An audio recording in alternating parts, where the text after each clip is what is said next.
ಅಂಧಕಾಸುರ ಎಂಬ ಕ್ರೂರ ರಾಕ್ಷಸನಿದ್ದನು. ಅವನು ಶಿವನ ಪತ್ನಿಯಾದ ಪಾರ್ವತೀ ದೇವಿಯನ್ನು ಪ್ರೀತಿಸಿ ಶಿವನ ಕ್ರೋಧಕ್ಕೆ ಗುರಿಯಾಗಿದ್ದನು. ಶಿವನು ರೇವತಿ ಎಂಬ ಮಹಾಸುರದಿಂದ ಅಂಧಕಾಸುರನನ್ನು ಸಂಹರಿಸಿದ್ದನು. ಈ ಅಂಧಕಾಸುರನ ಮಗನೇ ಆಡಿ ಪಿತೃವಿಯೋಗದ ದುಃಖದ ಮಡಲಿನಿಂದ ಎದ್ದು ಬಂದ ರಾಕ್ಷಸನ ಮಗನು ಹೇಗಾದರೂ ಶಿವನನ್ನು ಸಂಹರಿಸಬೇಕು ಎಂದು ಹಠ ತೊಟ್ಟನು. ಎಷ್ಟೇ ಬುದ್ಧಿಯನ್ನು ಪ್ರಯೋಗಿಸಿದರೂ, ಎಷ್ಟೇ ತಂತ್ರವನ್ನು ಪ್ರಯೋಗಿಸಿದರೂ ಶಿವನನ್ನು ಕೊಲ್ಲುವ ದಾರಿ ತೋಚಲಿಲ್ಲ. ಆವಾಗ ಒಂದು ಉಪಾಯ ಹೊಳೆಯಿತು. ಬ್ರಹ್ಮನಿಂದ ವರವನ್ನು ಪಡೆದು ಶಿವನ ಕತೆ ಮುಗಿಸಿಬಿಡೋಣ ಎಂದು ತೀರ್ಮಾನಿಸಿದನು.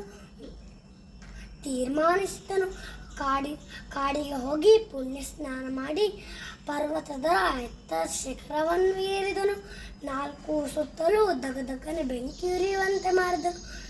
ಆಕಾಶದಲ್ಲಿ ಸೂರ್ಯನ ಪ್ರಖರತೆ ಹೆಚ್ಚಾಗುವಾಗ ಅದರ ಮಧ್ಯೆ ನಿಂತು ತಪಸ್ಸು ಮಾಡುತ್ತಿದ್ದನು. ಬ್ರಹ್ಮನು ಅವನ ತಪಸ್ಸಿಗೆ ಮೆಚ್ಚಿ ಪ್ರತ್ಯಕ್ಷನಾದನು.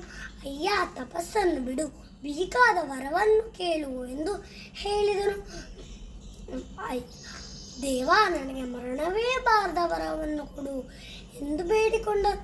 ಮರಣವೇ ಬಾರದ ವರವನ್ನು ಕೊಡುವುದು ಕಷ್ಟ ಸಾಧ್ಯ ಎಂದು ಹೇಳಿದನು.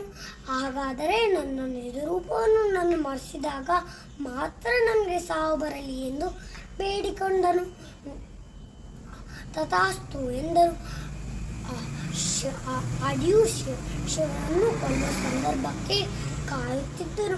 ಒಂದು ದಿನ ಪಾರ್ವತೀ ದೇವಿಯು ಹಿಮಾಲಯದ ತಪ್ಪಲು ಪ್ರದೇಶದಲ್ಲಿ ವಿಹರಿಸುತ್ತಿದ್ದಳು. ಆಡಿಯು ಶಿವನ ರೂಪವನ್ನು ಧರಿಸಿಕೊಂಡು ಬಂದು, ನೀನು ಕಾಳಿ, ನೀನು ವಿಕಾರ ಸ್ವರೂಪಿಣಿ ಎಂದು ಪರಿಹಾಸ್ಯ ಮಾಡಿದನು. ಪಾರ್ವತೀ ದೇವಿಗೆ ವ್ಯಥೆಯಾಯಿತು.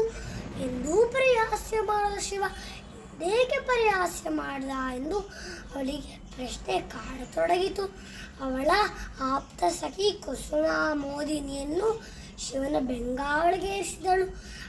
ಆಡಿಯು ಹಾವಿನ ರೂಪವನ್ನು ಧರಿಸಿ ಶಿವ ಪಾರ್ವತಿಯರ ಸದ್ದೆ ಮನೆಯನ್ನು ಸೇರಿದನು. ಅಲ್ಲಿ ಪಾರ್ವತಿಯ ರೂಪವನ್ನು ಧರಿಸಿ ವನಪು ವಯ್ಯಾರ ಬೆಳಗು ಭಿನ್ನಾಣಗಳಿಂದ ಶಿವನನ್ನು ಒಲಿಸಲು ನೋಡಿದನು. ಅಂತರ್ದೃಷ್ಟಿಯಿಂದ ನೋಡಿದಾಗ ಅದು ರಾಕ್ಷಸನ ಮಾಯೆ ಎಂದು ಶಿವನಿಗೆ ತಿಳಿಯಿತು. ಶಿವನು ಜಾಗೃತನಾದನು. ರಾಕ್ಷಸನ ಎದೆಯನ್ನು ಸೀಳಿದನು. ರಾಕ್ಷಸನ ದೇಹ ಅಸೊಳೆದು ಬಿತ್ತು. ಈ ಕಥೆಯ ನೀತಿ ಏನೆಂದರೆ, ಶಿವ ಸತ್ಯ ಸ್ವರೂಪಿ. ಅವನ ಮುಂದೆ ಅಸತ್ಯ ದುರ್ಗಣಗಳು ಬರಲಾರವು. ಧನ್ಯವಾದಗಳು.